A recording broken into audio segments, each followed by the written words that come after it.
I don't know where your brain goes. My mind goes here. One of the reasons Draymond Green gets talked about as much as he does, and one of the reasons we love to make it sound like people are fighting, you know what the Warriors told him? The Warriors told him, you take 1 year and you like it. And you don't get a no-trade clause. Draymond said, fine, but I'm going to get a tech and walk off the floor whenever I want, and then I'm going to podcast about it. And you know what? I can't tell you that that's not the way it is. But I also hear both sides constantly say we have a wonderful relationship. I've never been mistreated, Draymond recently said. At the Valkyries game a couple of nights ago, he didn't go over to Joe Lacob and say, what are you doing here? I thought we had a restraining order against one another. No, they came over and visited with one another in the front row. You know what else Draymond and Joe Lacob did together recently? A podcast? No. Oh, okay. No. But Draymond said it on his podcast this morning. Did they golf? They golfed together at Riviera. It's a hard course. Draymond said it's hard. Shot 100 and something. I don't know. Yeah. It's hard. You know what? Good on him for actually counting all the shots. Good on you. I congratulate people who are like, I shot 109. It's like, good. Because I know so many people who shoot 109 and they're like 82. I'm like, no, you don't get to hit it until you like it. That's not golf. Hey. You're just slowing everybody down, Bob. So good, Draymond. Good. 100 and something. Played Perfect. a full round of 18 with Joe at Riviera down in SoCal.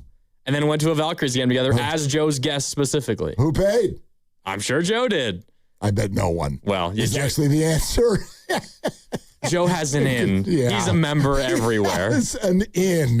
Yeah. I bet he does. Look, what I think is that so many Warrior fans and observers, I think you want it to be dramatic because you kind of want them to break up. The Warriors in general or the Warriors and Draymond? The Warriors and Draymond. I think the exhaustion is just at an all-time high, but there's also the ex-girlfriend dynamic, wish I knew how to quit you kind of a thing, where like that's how people feel about Draymond. You know, he'll do something like he did against the Clippers in the play-in game, and there'll be a news cycle of 48 to 72 hours where people just fawn over his abilities, and he's a four-time champion, and that's why we love him around here. And I also am mindful, you and I talk about this a lot, the echo chamber in which we live probably makes it sound like people don't like Draymond more than is reality, but I think it's real.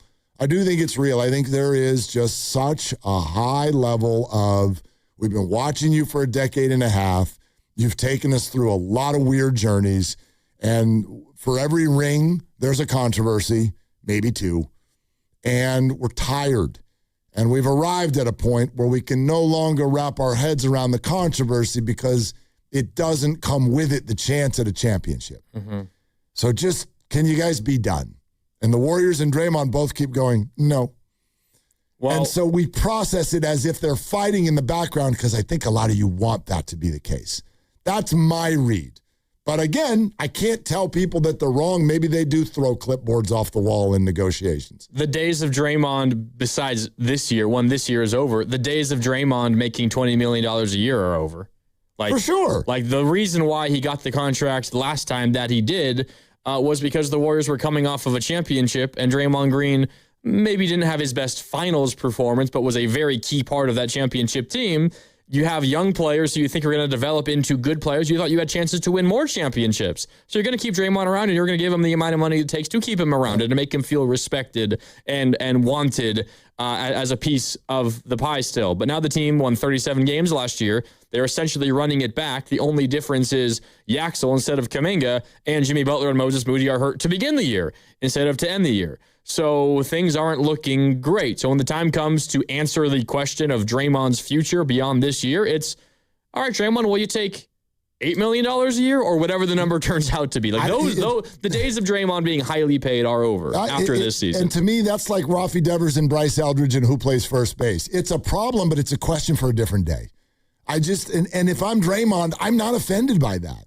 I guess that's where my mind goes, and maybe I'm wrong about this, but because we've watched over and over and over again, most athletes, most human beings, when they go to work, they are thinking on some level about money, no matter if they've got enough money for the rest of their lives or not.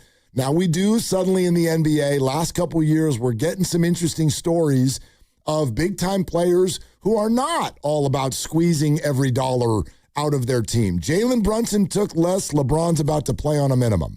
Wemby did not take the full max. Yeah, so it is a thing. And so I do question that, whether Draymond Green is sitting here today about to make another $28 million and really freaking out about his financial viability in 2028. Well, I don't, and same with Jimmy Butler. I'm not playing unless you extend me. Really? These dudes that have made over $250 million, they're stressing and prioritizing money in a future year.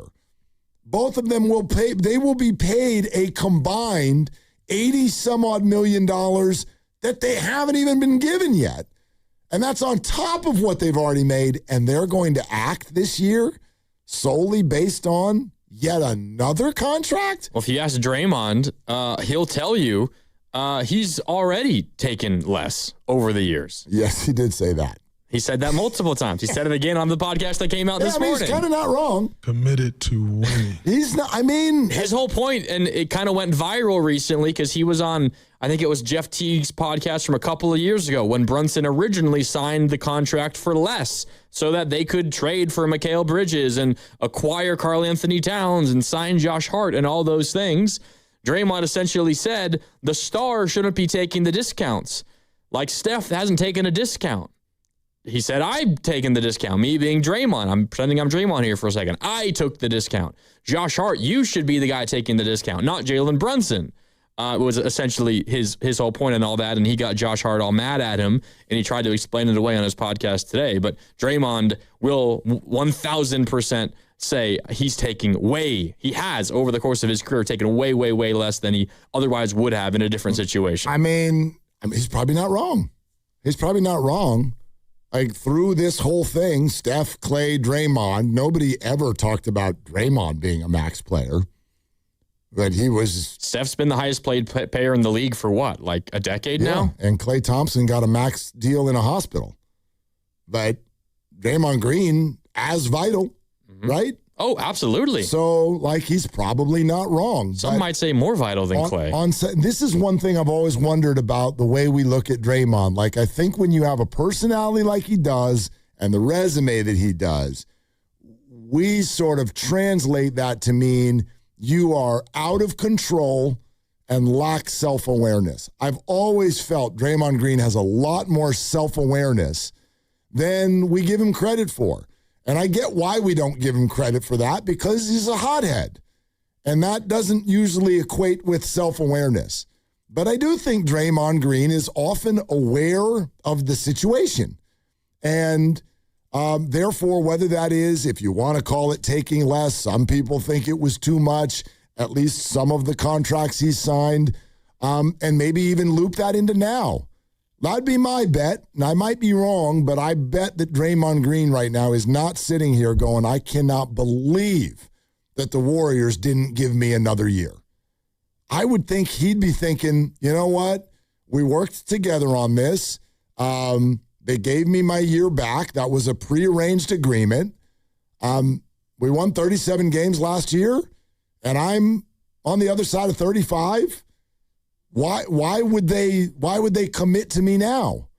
I bet he has some level of that awareness. Well, there's a difference between maybe being a little frustrated or, a little upset that you didn't get exactly what you wanted, the ideal situation, versus being so upset that you're going to cause chaos purposefully all season long. Like, there's a lot of space in between those two things. Like, he could be, maybe a little upset that he didn't get a couple of years, but I don't think it's at a point, to your point, his awareness is such that he'll understand why the Warriors wanted to do what they did, which was, it didn't work out this year. So the money that we would have saved this season by extending you 2 or 3 years to lower your cap hit for this one season turned out to not be worth it because we couldn't get anybody else to come here. So Draymond, we're just going to give you all your money that you rightly deserve because you would have opted in if there was no chance of LeBron or AD. We'll give that to you. It doesn't mean we don't want you a year from now, but it just means you deserve that. We're going to give it to you, and we'll cross that next bridge when we get to it. Plus, if he's annoyed with his company, great. That's every human being in America. Like the people I work with here on this show have all been promoted within the last 3 weeks, so maybe you guys are all happy or whatever, but isn't everybody trying to prove something to their employer? Oh, absolutely. Okay. So, if Draymond's a little annoyed, great. Go dunk on someone. Probably not. But to your point, I don't think it's anywhere near a point where he's going to actively sabotage anything going on this season. I don't know. I really don't. But no, I don't think he's going to sabotage. And he has a really high level of pride being a Warrior for his whole career and what this organization has meant. Yeah, absolutely. At least he's aware of that. Oh yes, I don't think he thinks that the Warriors are getting over on him or something like that. I think he's proud of what he's achieved. I think he's proud of what the Warriors have achieved. And who knows? Yeah, maybe he's totally pissed right now. You should ask him next time you're talking to him preparing his podcast when he hasn't when the red light's not on yet. Ask him, hey, Draymond, you super annoyed with the Warriors? Do you want a second year? See what he says. But anyway, my perception is this drama gets played up a little bit because I do think there are a lot of people that want it to be the case. They would like there to be strife between the Warriors and Draymond Green. Because they think Draymond is the issue. Is that what is that your read? Because they want him gone. Yeah, because they think Draymond is the issue. Strife leads to the Warriors deciding to move on, and that's what so many Warrior fans would like. And I get it.